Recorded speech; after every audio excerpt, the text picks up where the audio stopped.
और देखिए इस बीच बड़ी खबर सामने आई है। कांग्रेस की पहली लिस्ट जारी हो चुकी है। मध्य प्रदेश छत्तीसगढ़ के उम्मीदवारों की घोषणा यहां पर कर दी गई है। तो देखिए पहले ये उम्मीदें जताई जा रही थी, संभावना जताई जा रही थी कि नवरात्र के पहले दिन पर कांग्रेस अपनी पहली लिस्ट जारी कर सकती है। मध्य प्रदेश और छत्तीसगढ़ में उम्मीदवारों की लिस्ट यहां पर कांग्रेस पार्टी के द्वारा जारी कर दी गई है। तो ये बड़ी जानकारी आप तक पहुंचा रहे हैं। मध्य प्रदेश के 144 उम्मीदवारों की घोषणा कर दी गई है कांग्रेस के द्वारा। कांग्रेस की पहली लिस्ट फिलहाल जारी कर दी गई है। तो ये बड़ी खबर मध्य प्रदेश और छत्तीसगढ़ चुनावों से जुड़ी हुई, जहां पर उम्मीदवारों के नाम की लिस्ट फिलहाल जारी कर दी गई है। दोनों ही चुनावी राज्य आज साल के अंत तक 5 बड़े राज्यों में चुनाव होने जा रहे हैं, जिसमें मध्य प्रदेश और छत्तीसगढ़ अहम राज्य। कांग्रेस ने फिलहाल अपनी लिस्ट जारी कर दी है, जहां बीजेपी पहले ही लिस्ट जारी कर चुकी है। फिलहाल पहली लिस्ट में 144 उम्मीदवारों के नाम बताए जा रहे हैं। छत्तीसगढ़ के लिए 30 उम्मीदवारों की घोषणा फिलहाल कांग्रेस ने अपनी पहली लिस्ट में कर दी है। वहीं मध्य प्रदेश के लिए 144 उम्मीदवारों की घोषणा की है। लिस्ट भी आपके साथ में साझा करेंगे, लेकिन कांग्रेस की पहली लिस्ट जारी हो चुकी है। बड़ी खबर आप तक पहुंचा रहे हैं। और देखिए लगातार ये कहा जा रहा था कि नवरात्र के पहले दिन पर यानी कि आज संभावित है कि पहली लिस्ट जारी की जा सकती है। उस बीच कांग्रेस ने छत्तीसगढ़ और मध्य प्रदेश में चुनावों को लेकर अपनी लिस्ट जारी कर दी है।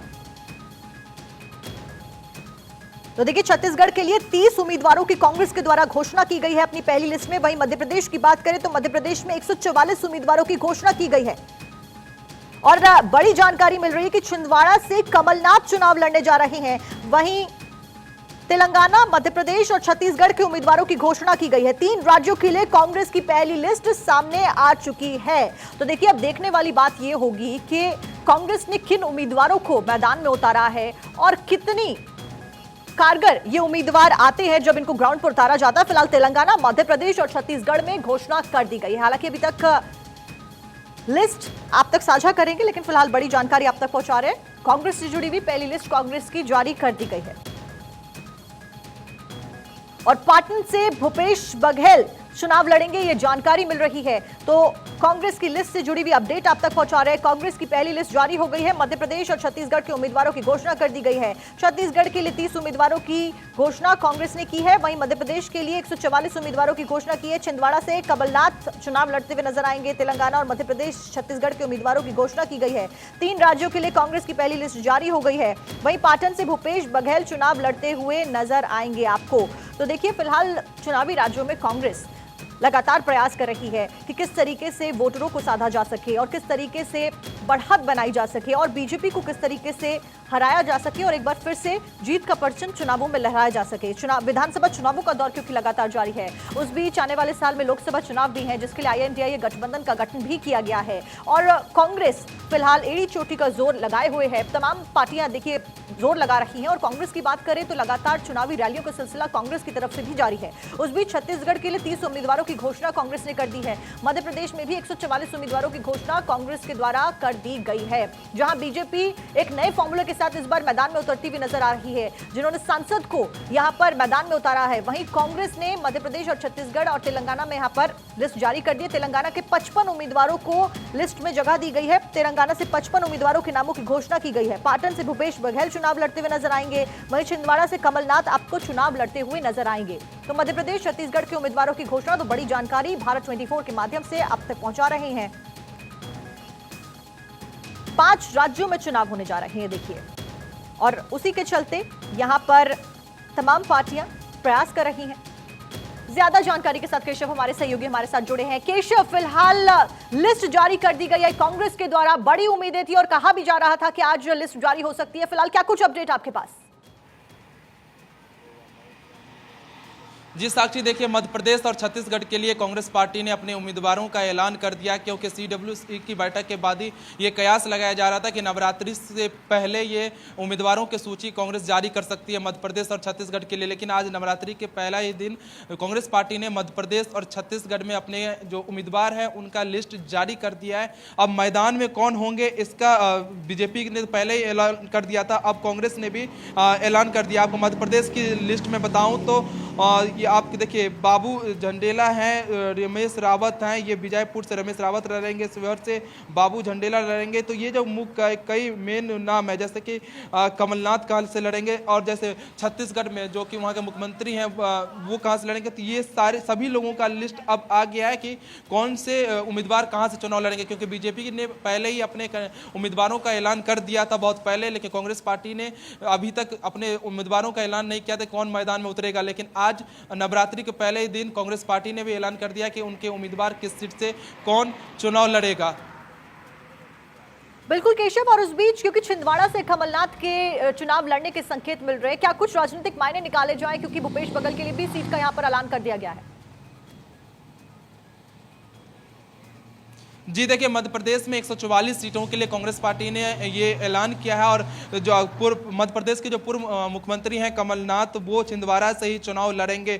जो लिस्ट है उसमें छिंदवाड़ा से कमलनाथ को ही टिकट दिया गया है। कांग्रेस पार्टी का जो प्रेस रिलीज है उसमें साफ तौर से दिख रहा है कि मध्य प्रदेश के जो पूर्व सीएम है कमलनाथ, उनको छिंदवाड़ा से ही टिकट दिया गया है। 144 उम्मीदवारों की सूची मध्य प्रदेश में कांग्रेस पार्टी ने जारी किया है, जिसका लिस्ट आ गया है, और इसमें सबसे प्रमुख नाम जो कि मध्य प्रदेश के पूर्व मुख्यमंत्री हैं कमलनाथ, उनको छिंदवाड़ा से टिकट दिया गया है कांग्रेस पार्टी के तरफ से। तो ये बहुत बड़ी खबर है कि छिंदवाड़ा से चुनाव लड़ेंगे कांग्रेस पार्टी का। कह सकते हैं कि सीएम फेस भी है मध्य प्रदेश में कमलनाथ, और पूर्व सीएम है मध्य प्रदेश के कमलनाथ, और उनको कांग्रेस पार्टी ने छिंदवाड़ा से ये इस बार फिर से टिकट दिया, और छिंदवाड़ा से चुनाव मैदान में बीजेपी के खिलाफ ताल ठोकेंगे।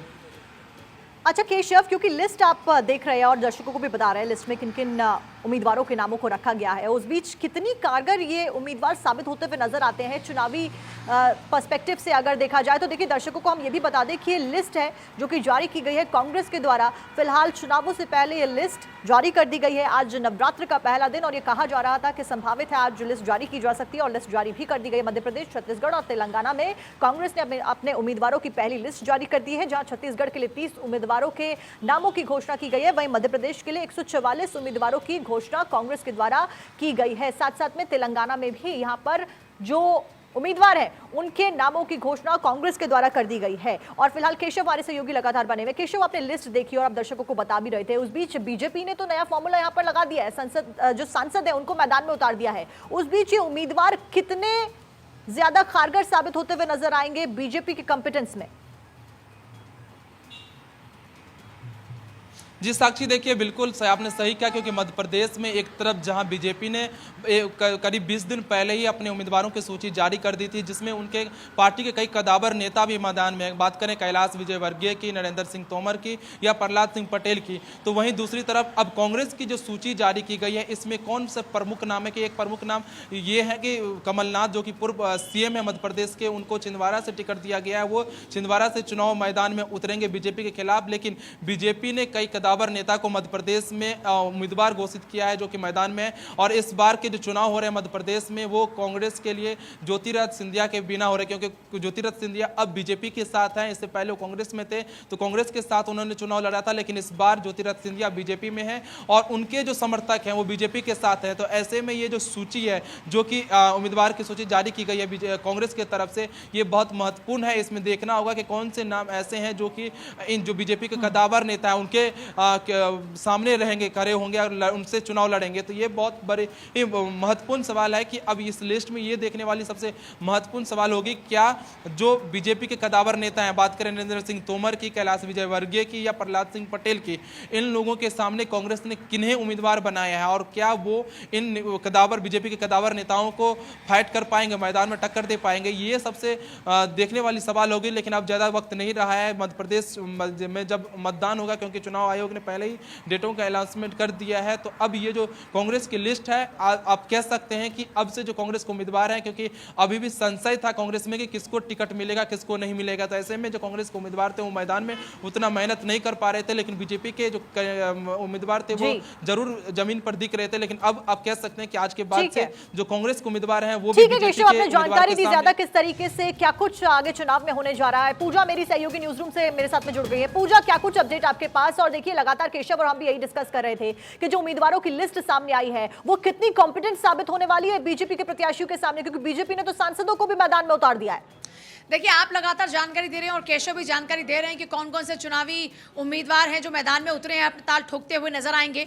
बड़ी बात यह है कि हम इसी का जिक्र सुबह से लगातार कर भी रहे थे कि कांग्रेस के जो उम्मीदवारों की सूची है उसका इंतजार किया जा रहा था, और हमने पहले ही इस बात को बताया था अपने दर्शकों को कि आज जबकि नवरात्र का पहला दिन है, तो नवरात्र के पहले दिन कांग्रेस अपने उम्मीदवारों की सूची जारी कर सकती है। देखिए, चर्चा इस बात को लेकर हो रही थी कि आखिरकार कांग्रेस कब से ये श्राद्ध पक्ष वाली पिच पर खेलने लगी, कब से हिंदुत्व वाली पक्ष पर खेलने लगी। लेकिन जिस तरीके से हमने देखा कि लगातार जब आप बात करें कमलनाथ की, तो उनकी तरफ से जिस तरह से हिंदू वाली पिच पर खेला जा रहा था पारी, उसमें इसका बहुत महत्वपूर्ण एक रोल माना जा रहा था। अब जबकि नवरात्र का आगाज हुआ है, आज नवरात्र का पहला दिन है और नवरात्र के पहले दिन के साथ ही कांग्रेस की पहली सूची आ चुकी है। कल ही हमने देखा था कि बैठक हुई थी, अब नजर यह था कि कहीं पर कुछ पेच फंसे हुए हैं, क्योंकि देखिए कांग्रेस के सामने एक चुनौती हमेशा रहती है और वो रहती है हर राज्य के अंदर दो नेताओं का पैरेलल चलना। आप कोई भी राज्य उठाकर देखिए, जब राजस्थान की बात करते हैं वहां पर अशोक गहलोत और सचिन पायलट के बीच में जो गतिरोध लगातार चलता रहता राजनीतिक तौर पर, वो हमने देखा। ऐसे ही आप मध्य प्रदेश की बात करें, हालांकि वहां से तो ज्योतिरादित्य सिंधिया चले गए, लेकिन ये एक बड़ी चुनौती रहा है हमेशा से कांग्रेस के सामने।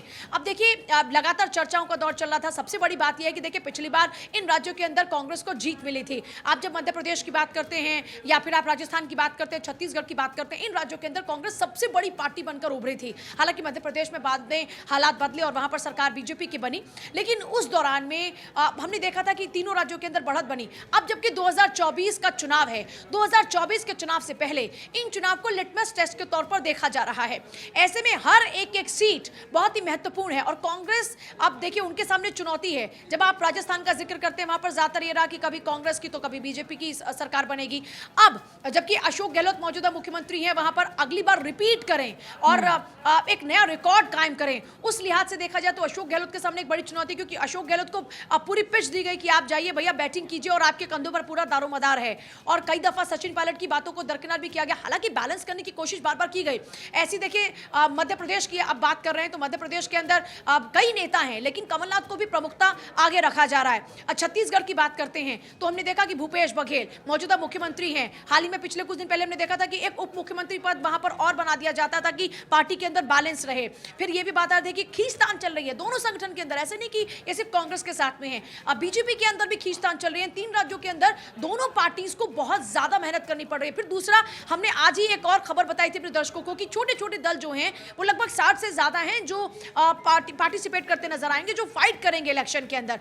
तो उस लिहाज से देखा जाए तो बहुत ही बारीकी से कैलकुलेट करना है, पुराने चेहरों पर कितना दाव लगाया जाए, इसको लेकर भी एक लंबा मंथन रहा। दूसरा, कितने जिताऊ उम्मीदवार हैं, नए चेहरों को भी आपको लेकर आना होगा, क्योंकि जब आप राहुल गांधी को प्रेजेंट कर रहे हैं, जब आप प्रियंका गांधी को प्रेजेंट कर रहे हैं, तो आपके पास में कितने युवा चेहरे हैं, कितने नए चेहरे हैं, यह भी आपको दिखाना होगा। फिर जाति का समीकरण आ जाता है। एक और बात देखिए, आदिवासी और ओबीसी फैक्टर पर बहुत ज्यादा फोकस कांग्रेस करती नजर आ रही है। तो आप जब ओबीसी और आदिवासी की बात करें तो आप उनको कितना भागीदारी दे रहे हैं, ये बड़ा इंपॉर्टेंट हो जाता है। तो ये देखिए धीरे धीरे अभी जब इसको और विस्तार से देखेंगे लिस्ट को, तो एक एक करके नामों पर पूरा ये अंदाजा लग पाएगा कि किस तरीके से क्या पूरा मैथमेटिक्स कांग्रेस की ओर से लगाया गया अपने इस टिकट बंटवारे में। बिल्कुल पूजा, ओबीसी और एसटी एससी के बारे में आपने बात कही कि उसके ऊपर फोकस कांग्रेस लगातार करती हुई आई, और हमने देखा भी जब जातिगत जनगणना का सर्वे सामने लाया गया, उसके बाद कांग्रेस ने ऐलान कर दिया कि हम भी जातिगत जनगणना का सर्वे कराएंगे। एक तरफ ये बात कांग्रेस के द्वारा कही जाती है और दूसरी तरफ कांग्रेस ये कहती हुई नजर आती है कि हम हिंदुओं के साथ में हैं, और एक हिंदू प्ले कार्ड उसका भी आप जिक्र करी थी, वो खेलते हुए नजर आ रहा है, क्योंकि आज शारदीय नवरात्रि के पहले दिन पे इस लिस्ट को जारी किया गया है। उस बीच क्या ये कॉन्ट्रडिक्टरी नहीं है, क्योंकि एक तरीके से जब सनातन के ऊपर बहस छिड़ी हुई थी तब कांग्रेस ने अपना स्टैंड ही नहीं क्लियर किया, तो क्या ये एक घाटे का सौदा नहीं साबित होगा कांग्रेस के लिए? देखिए, जब जब जरूरत पड़ती है हर पॉलिटिकल पार्टी अपनी पिच पर इस तरीके से जो चीज़ें उनका एक्सपेरिमेंट करती हुई नजर आती है। हमने राहुल गांधी को जनेऊ धारण करते हुए भी देखा है, मंदिर मंदिर जाते भी देखा है, और ये सब नेता करते हैं। लेकिन जिस तरह से आप जिक्र कर रहे थे हिंदू और हिंदुत्व की बात आती है, देखिए बीजेपी का जो अपना आधार रहा शुरुआती दौर में, वो हमेशा से रहा यही कि वो हिंदुत्व वाली पॉलिटिक्स करती रही। लेकिन अब पिछले कुछ दिनों में जिस तरीके से प्रधानमंत्री नरेंद्र मोदी लगातार अब हर जाति हर धर्म की बात करते हैं, क्योंकि जब आप एक देश के नेता होते हैं तो आपको सबको साथ लेने की बात बात करनी होती है। तो स्ट्रैटेजी में एक तरफ जहां बदलाव हुआ, तो वहीं दूसरी तरफ बात जब कमलनाथ की कर रहे हैं, हमने देखा कि धीरेन्द्र शास्त्री की बकायदा वहां पर कथा आयोजित कराई जाती है, अपने बेटे को वहां पर लेकर जाते हैं और कहते हैं कि मैं तो जन्म से हिंदू हूं, और जब हिंदुओं की तादाद भारत के अंदर ज्यादा है तो हिंदू राष्ट्र तो भारत ऑलरेडी है। हमने कमलनाथ की बातों में कई दफा जब इन तमाम बातों को सुना तो एक बात तो क्लियर हो गई कि उनकी जो इस बार की पिच रहने वाली है वो हिंदू हिंदुत्व वाली रहने वाली है। और यही वजह है कि नवरात्र की बात बोल के कि नवरात्र में पहली सूची आएगी, ये क्लियर कर दिया गया कि साहब देखिए ये हमारे पीछे और हम इसी पर ही अपारी खेलने वाले हैं। कुल मिलाकर देखा जाए तो ये कॉन्ट्राडिक्टरी यहां पर इसलिए नजर नहीं आते क्योंकि शुरुआत से ही ये जो पिच थी वो तैयार की जा रही थी कि इस बार इस पिच पर ही पारी खेली जाएगी। लेकिन अब बड़ा सवाल यह है कि जब आप इस पिच पर पारी खेलने की बात कर रहे हैं तो आप इस पर कितना बेहतर परफॉर्म कर पाएंगे। हर राज्यवार तरीके से अलग अलग स्ट्रैटेजीज नजर आ रही है, जहां पर जिसको लुभाने की जरूरत पड़ रही है वहां पर उनको लुभाया जा रहा है। लेकिन एक बात ओबीसी, सबसे ज्यादा जो बात है वो देखने वाली ये होगी कि जिस ओबीसी फैक्टर पर इस बार एक एक्सपेरिमेंट विपक्षी पार्टी कर रही है, खासतौर पर कांग्रेस कर रही है, ओबीसी पर इतना फोकस, आदिवासी, इनकी तादाद बहुत ज्यादा है। जब आप इन चुनावी राज्यों की बात कर रहे हैं तो सोचिए जब 50% से ज्यादा एक आंकड़ा है कि ओबीसी जो हैं वो इससे ज्यादा हैं, तो ऐसे में अब देखना होगा कि इतना ओबीसी ओबीसी पुकारने पर जो ओबीसी है वो कांग्रेस के ऊपर कितना भरोसा कर पाता है। दूसरा, ओबीसी, जैसे मैंने अभी इससे पहले भी कहा कि ओबीसी को कितनी सीटें दी गई हैं ये बड़ा मैटर करता है। बिल्कुल पूजा, और उस बीच क्योंकि मध्य प्रदेश और छत्तीसगढ़ की लिस्ट भी लगातार हम दर्शकों के साथ में साझा कर रहे हैं, दोनों ही राज्यों की लिस्ट फिलहाल हमारे पास आ चुकी है और वो हम दिखा भी रहे हैं दर्शकों को। उस बीच छत्तीसगढ़ में तो कांग्रेस की सरकार है ही, लेकिन अगर मध्य प्रदेश की बात करें, जिसका आप भी जिक्र कर रही थी कि मध्य प्रदेश में कांग्रेस की सरकार बनी और उसके बाद बीजेपी सरकार में आ गई, किस राज्य में, अगर तेलंगाना, मध्य प्रदेश और छत्तीसगढ़ की बात की जाए, कांग्रेस के लिए सबसे बड़ा चैलेंज है अपनी सरकार बनाना? देखिए जाहिर सी बात है, आप जब छत्तीसगढ़ की बात कर रहे हैं वहाँ पर भी क्योंकि ऑलरेडी सरकार है और इस बार सरकार कांग्रेस की ही रिपीटेडली बने, इसको लेकर एक बड़ी चुनौती है। और जैसा देखिए राजस्थान की बात करते हैं, संगठनात्मक तौर पर अगर देखा जाए तो काफ़ी सारे चैलेंजेस हैं और ये आमतौर पर होता भी है। होता ये है कि चुनाव के दौरान में दरअसल हर नेता चाहता है कि उनकी भूमिका ज़्यादा हो, ऐसे में अपनी महत्वाकांक्षाएं जो होती हैं उनके कारण से पार्टी के लिए परेशानी बढ़ जाती है। और यही वजह है कि इन राज्यों की, चुनावी राज्यों के अंदर भी वही चीज़ देखने को मिल रही है। चैलेंजेस इसलिए भी ज़्यादा हो जाते हैं क्योंकि देखिए अशोक गहलोत खुद मौजूदा सरकार में हैं। आप जब सरकार में होते हैं तो आपसे सवाल ज़्यादा पूछे जाते हैं, जब आप विपक्षी पार्टी होते हैं तो आप सवाल दागते हैं, लेकिन जब आप सत्ता पक्ष में होते हैं तो आपसे सवाल पूछे जाते हैं। और जिस तरीके से हमने देखा कि एक तरफ जब आप मध्य प्रदेश की बात करें तो वहाँ पर कांग्रेस कह रही है कि करप्टेड पार्टी है, फिर कमलनाथ को लेकर देखिए हमला आ जाता है शिवराज सिंह चौहान की ओर से और उनको करप्शन नाथ तक कह दिया जाता है।